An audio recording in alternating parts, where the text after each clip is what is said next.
Noong unang panahon, isinilang ang isang magiting na mandirigma si Temujin.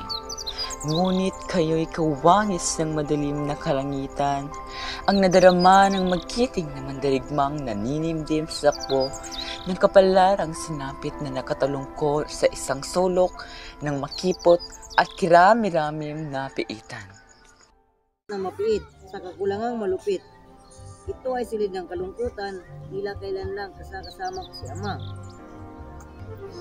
Temujin, bilisan mo na yan. Kailangan nating magmamadali.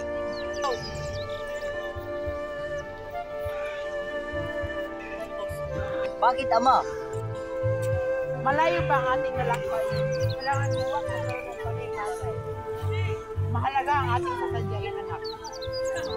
Naguguluhan ako sa iyo, Ama. Kanina ka pa na nagmamadali at sinasabing mahalaga ang ating sasadyain sa ating pupuntahan. Ano ba iyon? Ika-siyam taong gulang na. Sa edad mo yan, Temujin, maghanap ka na ng iyong pangasawa. Itay ko, ako'y masyado pang bata para sa bagay na iyan. Ang kasalayan ba para lang sa matatanda lamang? Ang ito hindi naman ibig sabihin na kapag nakapili ka ng babae, pangasalan mo at magkasama na kayo. Isang simpleng pamimili lang naman ng babae ang gagawin mo at pangakong siya ang iyong pakakaslanin. Ganun po ba iyon? Oo anak, tayo nabibilang sa tribong Borhin. Kaya't ikaw ay pipili sa babaeng pangasawa sa tribong Mirit. Bakit sa tribong Mirit siya kailangan magula? Hindi naman yun ang ating tribo. Malaki ang aking atraso sa kanila. Kaya sa ganun paraan ako'y makakabawi sa tribong Mirit. Sa tingin mo ba, Ama, sa ating gagawin na kalimutan nila iyon ng ganun lamang? Hindi ko alam, tignan lang natin kung ano ang mangyayari. Mas mabuting ang gawin natin kung anong gawin natin. Kung iyan po ang sa tingin nyo na tama. Tapos ang mahabang paglalakbay, dumating sina Temujin at ang kanyang ama sa isang maliit at liblib na nayon, kung saan namumuhay ng payak ang ilang kababayan.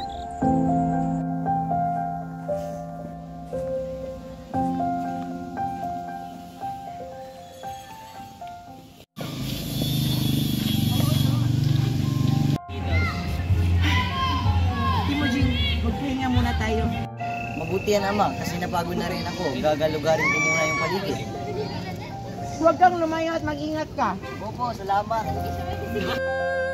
Mapapadpad si Temujin sa isang dampa kung saan nakatira ang dalaginding na si Borte.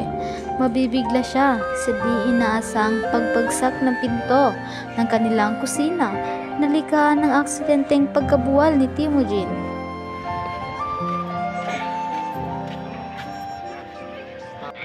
Aray! Huwag kang sumigaw, wala akong gagawin masama sa'yo. Tatanggalin ko ang pagtatakip ng bibig mo basta mangako kang hindi ka mag-iingay. Magtiwala ka, hindi ako masamang tao. Hindi naman kita paniniwala, hindi naman kita kilala. Kahit hindi mo ako kilala, kaya ko patunayan ay ako ay mabuti. Aba, paano mo ako dahil sinabi? Sige nga. Taba, di mo ako pagtatawanan sa sasabihin ko sa'yo ang patunay. Anong hiningiti-ngiti mo dyan? Sabi mo huwag kang tatawa, pwede ko yung tumawa. Eto na, handa ka na ba? Kanina pa, ang bagal mo naman. Nais ko, Susana, ikaw ang babaeng mo pangasawa ko. Siraulo ka ba? Niloloko mo ko to. Kabata-bata pa natin. Seryoso ako, payag ka ba? Ano lamang ba iyon? Alam kong mahirap akong paniniwalaan. Hayaan mo akong magpaliwanag sa iyo. Kasama ko si Itay. Kami pupunta sa tribong Mirit upang pumili ng mapamangasawa. Ikaw ay iniibig ko. Ikaw ang dapat piliin ko. Rin alam. Ang tanging alam ko lamang ay ibinigay na pagkakataon sa akin. Ikaw ang aking nakita. Kaya pagbigyan mo na ako. Hindi naman ibig sabihin na pumayag ka ay pakakasal na tayo. Hindi ko malaman kung ano dapat ang sabihin sa iyo. Pero,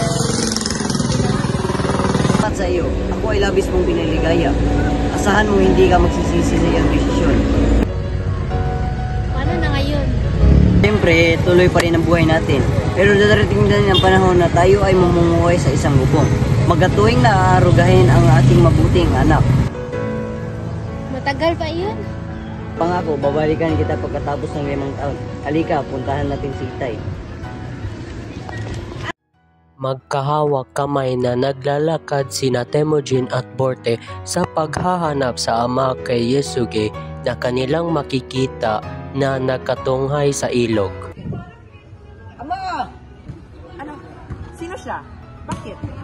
Ama, siya po ang napili kong babae, si Borte. Magandang hapon po. Kamusta po kayo? Pero, paumanhin po sa pagdidesisyon ng hindi nagpapaalam ng buo. Pero buo na ang loob ko na sa aking ginawa. Sana po maunawaan niyo po. Desidido ka na. Sino ba ako na hindi sumasang-ayon sa inyong kagustuhan? Ang buhay naman ni mo, ang iyo ang nakataya dito. Okay lang ba sa ito, Iha? Opo. Kung gayon, halina kayong dalawa at puntahin na yung mga magulang, Borte.